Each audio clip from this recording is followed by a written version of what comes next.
Hey there. So, my next guest has been a traveling Magic the Gathering player since she was 12 or 13. She's 24 now. And, with the Rona, things have been rough for her, but she's been, was gracious enough to come on, tell us about her amazing journey and how she's made the transition during the Rona and what life is going to be like. And I really enjoyed this one. And I know you guys are going to love it too.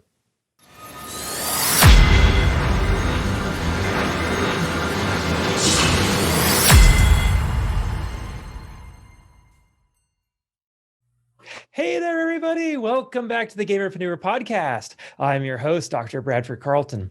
Today, I have a very special guest. I have Tiffany Calandro. Hey there, Tiffany. How's it going? Hey, it's been pretty good. How's your day going so far? Oh, it's a beautiful sunny day in Las Vegas. How about yourself? Cold day in New York, foot of snow, but we're okay. Hey, at least it's better than 2 feet of snow. That's fair. I lived right off the Great Lakes in Ohio for about 9 years. And so it was always cold and snowy. All right. So Tiffany, I like getting this show started right into it. So why don't you begin by telling us a little bit about yourself, please? I am a gamer by trade. I've just pretty much been traveling for a card game called Magic the Gathering since I was 13 years old. So COVID kind of made it kind of weird since I'm not traveling anymore. So I'm like full-time streaming on Twitch. I do have a degree in criminal justice and political science. Not that we're using it, but it's there in case we want it. But gaming's kind of been my trade since I was a kid. So I love it. I love it. We're gonna have a lot to talk about. I was a poli-sci major as well, which meant pre-law or pre-homeless. So there we go. Okay. Now before we kind of get into anything else, I start every episode with a single question. So I'm going to ask you just like I ask everybody else. So on a scale of 1 to 10, 10 being high, how weird are you, Tiffany? Probably like a 12. Why is that? Other than the traveling roadshow Magic the Gathering. I'm such a weirdo. I love chicken, so I'll just start clucking randomly. Did you ever own a chicken? Actually, yes. But it was more like a meme. My mom was like, you can't have a puppy, you can have a chicken, as like a joke. And my dad heard that and he was like, bet. And he came home the next day with a grown chicken and just threw it in the front door. And so then in New York, you can't have chickens. So then we just had a chicken and we had to figure out what to do with it. They're cool though, because like their heads don't move if you like move them. I know, they're so cuddly too. Like they like hugs. Yeah. Yeah. They'll just like sit there and be like, oh, okay, hug. Thank you. Oh, that's so sweet. Okay. Tiffany, I love your story. Like what was explained to me, I absolutely love. I would love to be able to discuss it. So let's kind of start with your background. Give me your gaming cred. When did you first start playing Magic the Gathering? When did you first start playing just video games generally? I started playing Magic the Gathering in, what year was it? Like probably 2011-ish, 2010. And I actually had never played video games before that. At all. Basically what happened was, general coming into gaming story, I was dating someone in high school. They were like, oh, check out this game. I said it was super nerdy and I didn't want to play. And basically he just sat there on the floor. He split his Magic deck in half and he was just playing it by himself. And I was like, fine, I guess I'll play. And then I ended up going to like a Friday Night Magic. I ended up beating him and all his friends at it. They all quit Magic because they couldn't beat me. And I just kept playing. And then I started traveling and he was like, I don't know, Magic is kind of lame now. And I was like, guess we're not dating anymore. I'm going to be traveling for Magic. I love it. What made it so appealing to you? Like, you went from like hard no, this is a nerdy thing to leave me, punk. Yeah. I think it's the first time I really ever got to like explore like a mental strategy game. And I was like immediately kind of good at it. I wasn't great, obviously, but I just like had it I understood the lines of play and the different ones to check. And it just really appealed to me that it could be something I could be good at. Okay, beautiful. And did you eventually become good at it? Yeah, I think so. I played in a couple Twitch rivals. I won all my feature matches, but I think I did a pretty good job just traveling. I've cashed a ton of tournaments. Okay. And what makes you good at it, in your opinion? My weird brain. Can you explain that? Yeah, of course. I think that I see everything as like an optimal play, or I follow through. I see it. It's just like kind of how I pick things apart. Like in real life, it's like if there's a situation, I try to find the best result. I go and find the optimal line of play, but I know there are other lines that we can take. So when applying that to a card game where there are only so many variables, it makes it much easier. Certainly. Okay, and then the RONA hit. And what's happened since then? Oh my god. So I moved back home. I used to live in Philadelphia. I was a social worker. So once I got back home, I was like, okay, Dad, I'm gonna be streaming all the time. I took over his man cave, kicked all his stuff out, and now I have the entire downstairs is a streaming room filled with plushies. No, it looks nothing like a man cave. Magic, unfortunately, took a big hit. They tried putting things online, didn't get as good of a following as in-person tournaments. They're trying to do their best, but Magic, like the competitive scene, has always been like an in-person type of thing. So it's taken a hit. So I've actually been playing different games. I started playing my first shooter. I've never played a shooter in my life. Yeah, how's that going? So I never played Halo as a kid, but I'm told those lobbies were very toxic. A little bit. So I've learned what that means. I learned what teabagging is.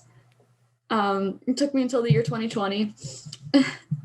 But Okay. some like 13-year-olds are really mad all the time. They've got some issues and complexes for sure. Yeah, and I'm just like, damn, okay, like it's okay. We're just playing a game.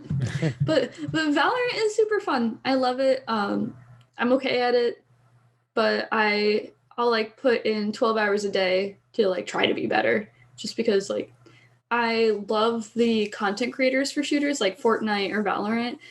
I think the streamers and the content creators, they're just like very good at what they do. And I'm like genuinely impressed. So it's like, it makes me want to play the game, even if it wasn't in my genre before. Absolutely. I've been there and then I'm horrible at the game and I'll just tail between my legs and walk away.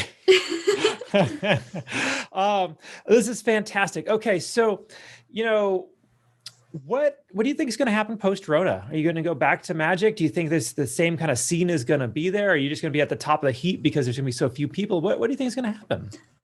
So I'm definitely going to go, first of all, because all my friends are going to be there. It's every day on Twitter, it's like all the like grinders from Magic are always like, I just want to be in a cheap hotel room, like contemplating my life decisions, because that would be really nice right now. And so I'm definitely going to go, regardless of like what format it is, once we start getting tournaments, just to like see my people again. I think we're going to have genuinely like more people who weren't at a tournament before coming out because they learned the game from the online client, but we might not get the same like people at the competitive like high level, because like I know like getting people back in after the Rona, some people are going to be like, even when it's safe, it might not be like safe. So that's going to take a while, but especially so in the Magic scene as well, a lot of people are upset because Wizards of the Coast started banning things like every time a set comes out, when that like used to never happen like a year ago. So a lot of people have like sold their collections and stuff, and like because of the Rona, forced them to like get a real person job, you know. So it's a little different. So I don't really know exactly who we're gonna get. I miss the homies. Sure. What was life like as a traveling card player? Ooh, very degenerate. Okay. So it's like, you kind of had to be okay with certain sacrifices. You depending on your crew, like there's always the crew. You're in a car with 5 people always because you need to optimize the amount of space. So 12-hour car ride, 5 people, a hotel room that probably costs less than your breakfast. You roll a die to see who has to sleep on the floor and who gets a bed. So just like the accommodations themselves weren't great. Convention centers vary. It's like I know cities on the East Coast now by which eating spots are closest to the convention centers. So it's okay. It's like what was it? What was the phrase? There was a phrase, play the game, see the world was like their slogan for a while. Uh-huh.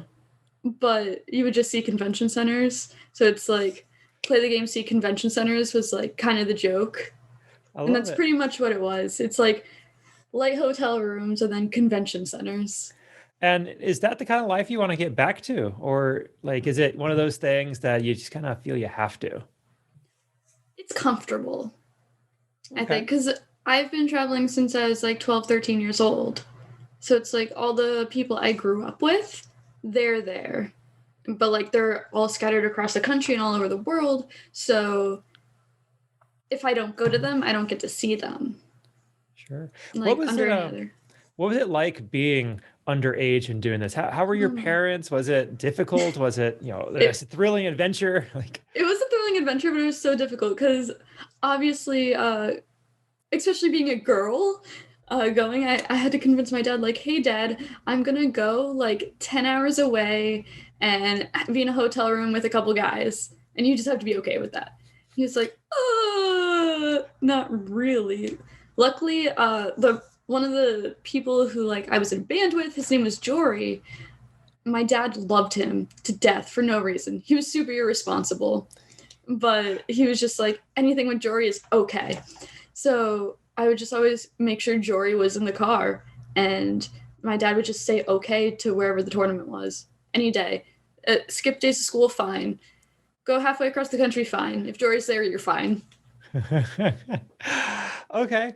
And, what does your future hold?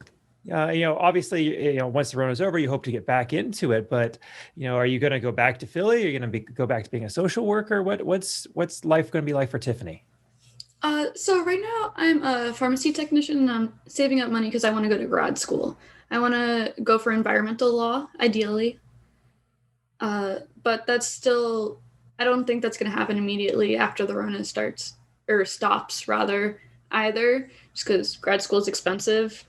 It so sure is. Yeah. So that'll be way out there. So my friends have a house in Vegas. I might go out there. Because right before the Rona started, I was being coached at poker. So that's still like one of my things. A lot of Magic players make the transition from Magic to poker because there's more skill intensive, less variant, and more money, essentially. Sure. Yeah, if you come out, hit me up. I'll say hi. Of course. Vegas is my favorite city. I'm so mad. I usually spend 2 months there a year. But the Rona, of course. Mm-hmm. So I'm going through withdrawal. I miss Vegas so much. I understand. Okay, now Tiffany, you've lived, the past 8 or so years kind of as this wandering nomad playing a card game. Do you enjoy that life? Is that something you wish you could do over? If you could do your life over again, would it be exactly the same, or would you do something different? I'd probably still travel. Like obviously, doing it at a young age, like I miss certain things. Like for tournaments, like I skipped prom. I didn't tour colleges. I just randomly picked one. Like a lot of different things when it came to socializing with kids my age. I kind of gave up, but I got to be more worldly, I guess. I got to see stuff outside of my small town. And I think that really grounded me as a person and gave me bigger goals than I would have had. So, okay, what are your goals? I want to help people, I guess. It's like that's why I went for political science and criminal justice. I want to genuinely like help and make a difference, even if it's in the little things. Like a lot of people in this world don't have enough money to like make it day to day or have the services they need. So if I can just contribute to that a little bit, that'd be amazing. That's beautiful. Okay, now this is the part of the show where I don't want anybody to think that you're this wonderful, perfect, absolutely sunshine, rainbows, 100% of the time kind of person. Okay. I think everybody on this planet has screwed up somewhere down the line, but it's our screw ups that teach us the most about ourselves and about how we can accomplish things. At least that's my philosophy. So I'd like to ask you, what do you consider your biggest failure and what did you learn from it? So one of the things from, traveling and degeneracy in the Magic tournament scene is that you can come across like bad habits. Obviously, everyone kind of has like their thing. I ended up being like a very avid drinker to like try to blend in with everyone because like that was kind of like the social scene. It's like in order to like be with the cool kids, we'd all go to the bar and stuff. The generic like fit in type thing. But I ended up going a little too far. So my biggest issue was at PAX East. I actually drank a little too much at the Magic party. There, like Wizards had an open bar at like one of the craziest things I've ever seen. A bunch of Magic players like on a dance floor, like twerking to 8-bit music. But I ended up passing out and being in the hospital, and that was definitely that changed my whole life. I moved to Philly within 6 days, ended up becoming a social worker, and I completely changed my life after that. Okay. And I think in gaming it's really easy to fall into an addictive state, and so I think I absolutely agree with you on that one. Okay, let's switch gears real quick. Kind of related.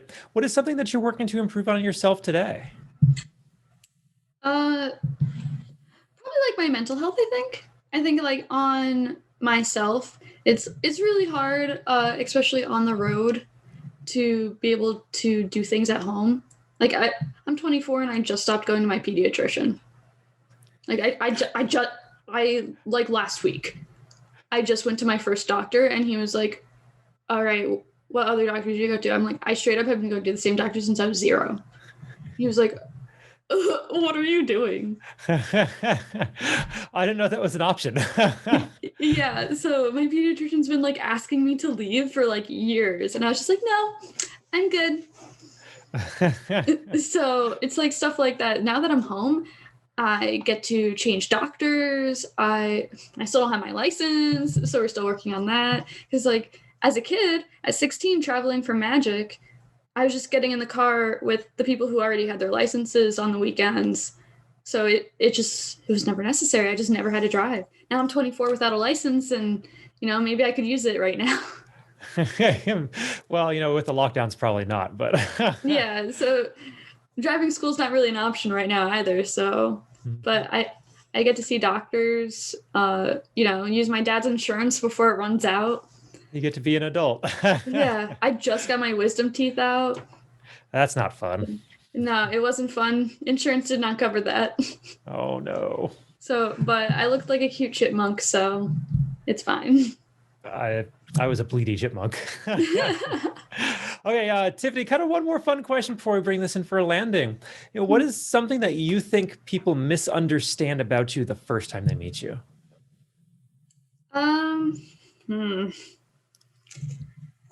That's like kind of a harder one because, everyone, I think I look like I have a lot of energy and stuff. And like, I think that people might mistake like my bubbliness for like not being serious about gaming. Like just be like, oh, I'm there. Hi, it's me. But I genuinely try to be my best at games, and just like everyone else, if I fail, I get upset, even So if I you're a play it off. shark. You Yes. sit there and you're like, oh no, I'm a ditz. And then you're like, ah. Yeah, and then I look like I'm a psycho killer, and I'm just like, you're dead. Oh, Tiffany, this has been a fantastic interview. Thank you so much for coming on. How do people find you? How do they reach out to you? Where are you on social media, Twitch, all that? I'm LilAmericanPunk on everything, LIL American Punk. Basically, I was in a pop punk band, and we needed Twitters for a battle of the bands. So I made that Twitter like 10, 12 years ago, and I just haven't changed it, and I made my name on everything that. Hey, at least it's uniform. Yeah, right? Okay, Tiffany, as we wrap up, do you have any final thoughts you want to share or anything I didn't ask you think we still need to cover? Just that I am ready to get back on the scene and aggressively start winning tournaments wherever they are. That's just my thing. I love it. All right, Tiffany, thank you so much. I genuinely appreciate you coming on with me today. Of course. It was a great time. Thank you. And for everybody else, I'm going to remind you all, don't be just a gamer, be a gamerpreneur.